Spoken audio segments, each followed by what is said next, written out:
Hi guys, and welcome to another edition of Mike's RC Review. I'm Michael, and I'd like to thank you for joining me again on one of my videos. So this is an update on what's going on with my Traxxas TRX4 at present, what modifications I've made since we last saw each other, and also a little bit of driving footage for you guys, as you've requested that. The very few that watch my channel, and I do appreciate the people that do watch, but I've got a select few people that do watch the channel, and this is for you. I couldn't find a location around me that had any rocks or any crawling locations, but I can take a couple of driving videos for you. So hopefully this will be an indication on how good it does perform on a trail. And gotta forgive me guys for doing this, and it's a little bit rough because I'm trying to drive, as you can see, hold the camera, talk, and get good shots at the same time. So it's a little bit hard to do that because there's only one of me. But this review will also center on the upgrade that, or a couple of upgrades that I've put thus far since our last video. And that is on the RC4 drive King Springs. I think the code is ZD-0061 if you are interested in buying them. My recommendation of them is, at the moment, still 50-50. I am a little bit hesitant to recommend them 100% because, well, first off, the oil that they came with out of the box from the factory, the shocks I'm talking about, was not sufficient enough to hold the weight of the body of the vehicle. At the moment, at present, the body above the springs, so the sprung weight of my car, of the Defender, is roughly, I think, 4.2 kilograms. So it's not light; it's a fairly heavy rig, and I intentionally did that. As I said, my rig is mainly, I designed this and built it mainly for trail, not crawling. But in saying that, it can obviously crawl as well if I wanted to. So the couple of modifications that I've made, well, the Proline wheels and tires I already had on the previous video, but I've followed a couple of people's advice on the net, and I put weight on the wheels. So all I did was purchase a little bit of fishing lead sinkers. I think each sinker was around about 20 grams in weight, and I put, I think, 6 in the front wheel and 4 at the back. So it's made a complete difference, a big difference, positive difference, because obviously that's unsprung weight. Now, a lot of YouTubers would recommend doing that on a drive system that's bulletproof, and the Traxxas one happens to be a bulletproof drive system. So what I mean by that is the transmission, the pinion gears, all those things that make your truck run. Because the more weight you put on the wheels, obviously that's going to add to weight when it comes to making those wheels turn. Which, as you can see there, and that's on low speed, it has no troubles doing. It's got so much power, this thing, that in all honesty, you just don't need that for a crawler. The other thing I wanted to mention is the performance of the actual rig with the suspension that's on it now, and also the motor and ESC combo that I purchased, which are the Hobbywing X550 3300 kV.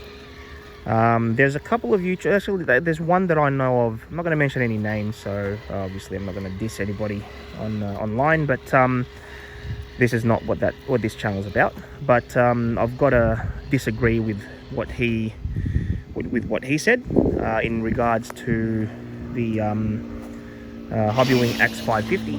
He said that it's not good. It's not compared to the castle systems that he's using, and I have to say that the castle systems that he's using on all of his trucks would basically state that he is biased towards castle because he uses them on all his trucks.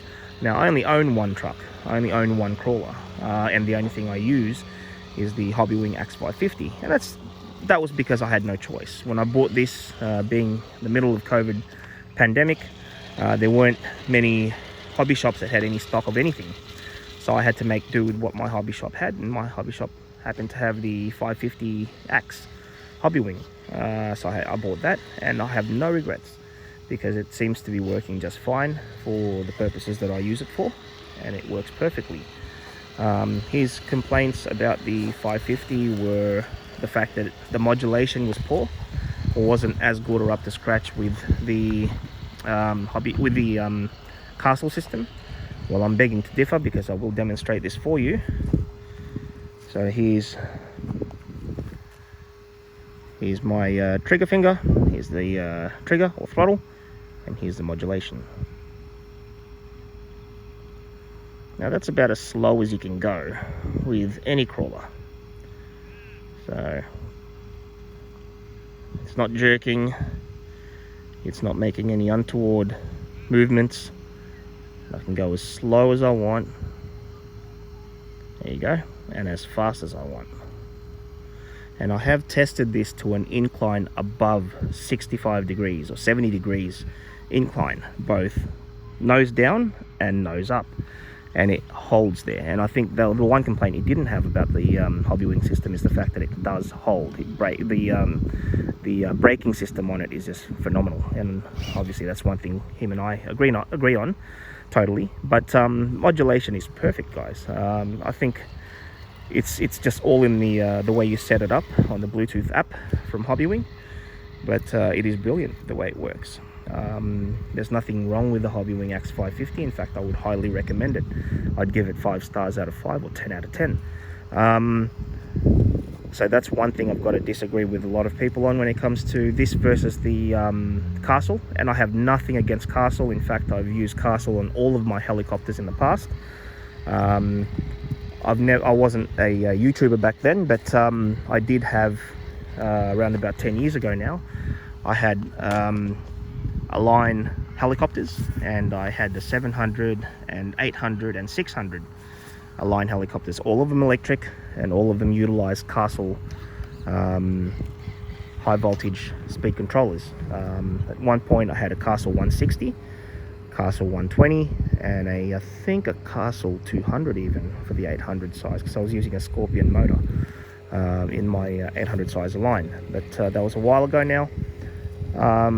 But in saying that, the modulation in the Hobbywing Axe is perfect. There's nothing wrong with it. It works perfectly. That's why I have to disagree with what that guy said on YouTube. But in saying that, everybody's entitled to their opinion. I'm not paid by Hobbywing to say anything that I'm saying today, but I give their system thumbs up, 10 out of 10, 100%, the highest rating I could give. It's introduced me to a world of crawling, obviously, because I used that motor and ESC combo from day one. I never even used the stock Traxxas 550 brushed system, because I wanted to go brushless from the second that I bought this. Now the other thing that it does give is a lot of punch and a lot of speed. Now I'll demonstrate a little bit to you. This is low speed on first gear. Okay, now I'll give you a demonstration again on high speed second gear. So I'll just bring it back for us, and I'll switch it to the second gear.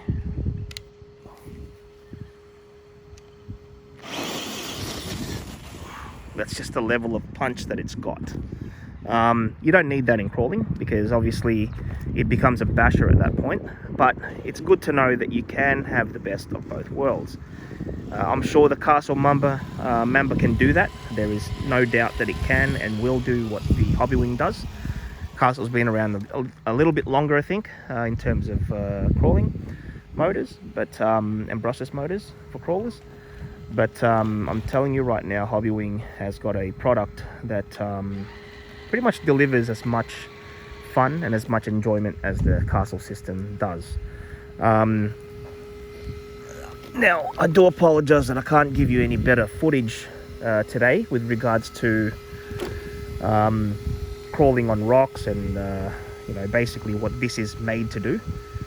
But hopefully that's given you a bit of an insight on what this crawler is capable of doing. At the end of the day, I'm having a lot of fun with it, and that's what's important. Now, the other thing I wanted to touch base on before I conclude this video is the RC4 drive King springs.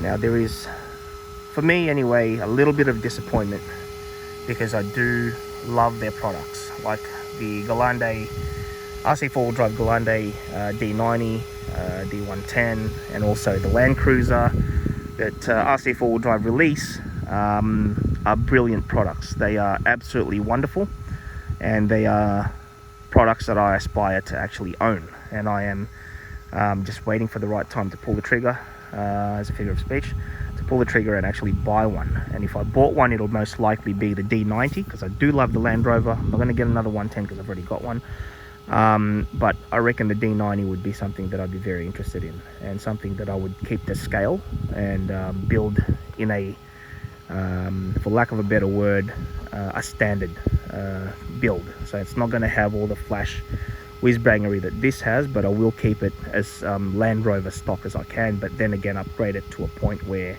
a real Land Rover Defender would be if I was to buy one in real life. I mean, this in real life, if I had a D110, I would build up, but I doubt that I would have put these mesh grills on it. Although they do look good, it's something that you don't see every day with the real Defenders that are roaming around in Australia. But in saying that, guys, the upgrades that are yet to be put onto this car are just the metal spring towers, shock towers. They're things that I've still got to put on. Also, the undercarriage, as I said, will eventually be metal on this.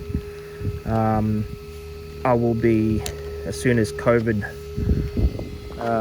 restrictions stop, I will be visiting a couple of hobby shops to see what they've got in store, and see what we can buy as well. So just before I conclude this video, I just wanted to show you guys what I've got here at the moment.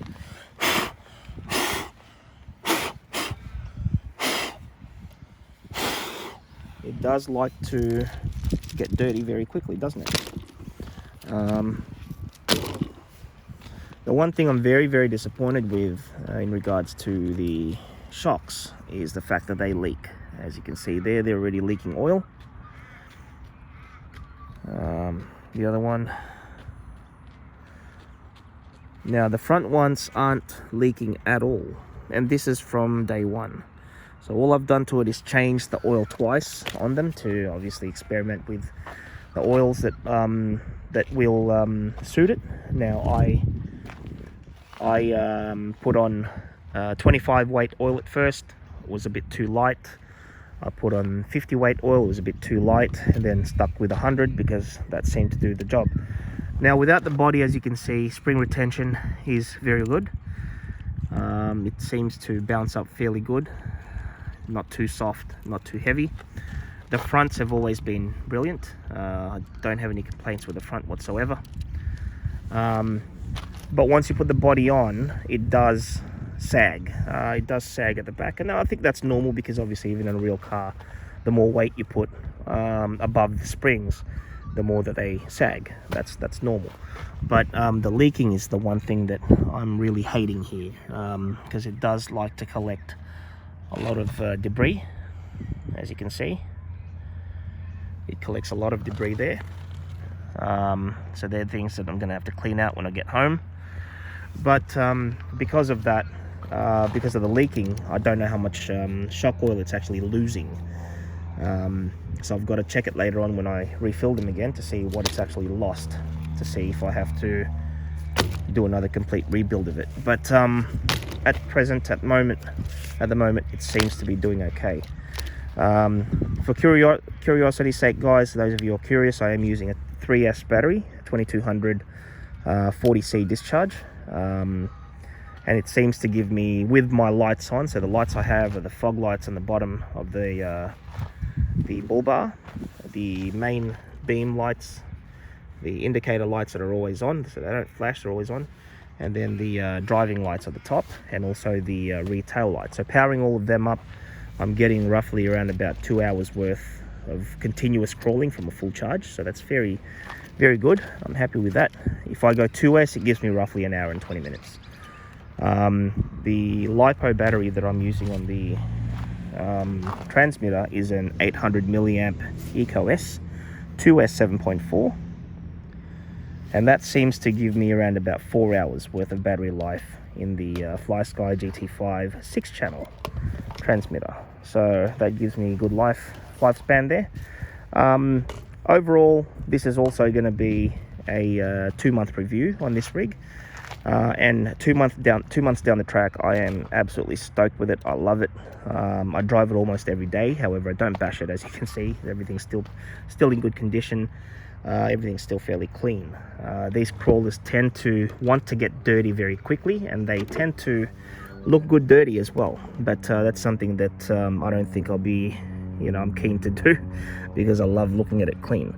But in saying that, guys, as I said before, the 550 Hobbywing Axe, or Axe 550, is a brilliant motor and ESC combo. So that's the speed controller here.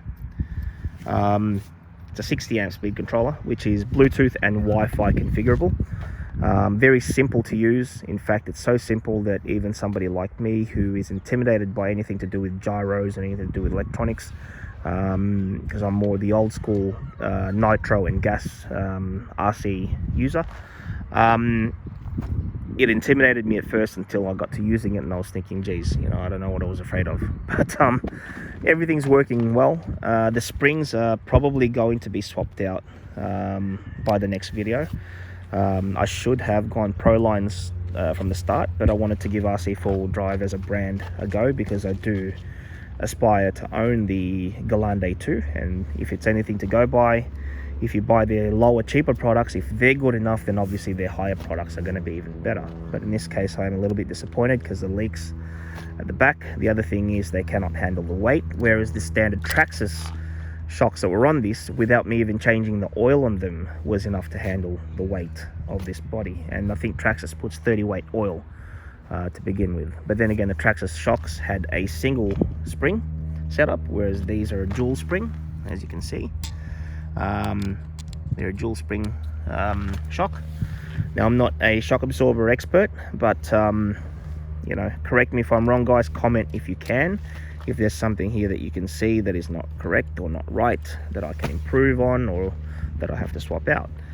But it's gone on for a long time now, 18 minutes on this video. As you know, guys, my videos are one take, and I don't edit. It's everything you see is basically live, apart from the fact that it's a few hours old by the time I post it on YouTube, upload it, sorry, on YouTube. But in saying that, yeah, I don't edit. I thank you guys for joining me on this video, and hopefully this has given you some insight on how my crawler build has gone on so far, and how happy I am with it. And Traxxas Defender D110 as a recommendation, I'll recommend it 100%. Although I've upgraded basically everything on the rig itself. The only thing that remains Traxxas on this is still all the chassis stuff. However, I'll be upgrading the shock tower mounts to metal very shortly. So these are going to be metal. They're going to be metal. The battery tray, I'm going to be doing something with that, whether it's carbon fiber or metal as well, or alloy. I'm going to be upgrading the shroud for the motor and the transmission into metal. The axles will be metal, the portals will be metal, and the links will be titanium. So I've still got roughly $700 left to go. By that time, this thing will owe me approximately $4,500 to $5,000 Australian dollars, which is a very scary thought.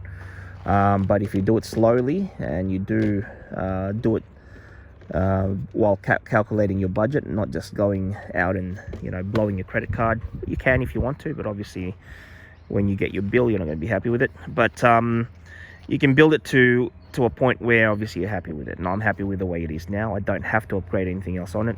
In fact, I can have this for as long as I decide to keep this, and it'll be fine. Nothing on it will you know, needs to be upgraded anymore. They're more for content on my videos, but also for the fact of me knowing that I've upgraded it also gives me a sense of achievement and accomplishment for me, and it's a personal thing. But take your hobby as far as you can go and want to go, but don't go overboard, guys. My prayers go out to everybody around the world who's lost people to COVID-19.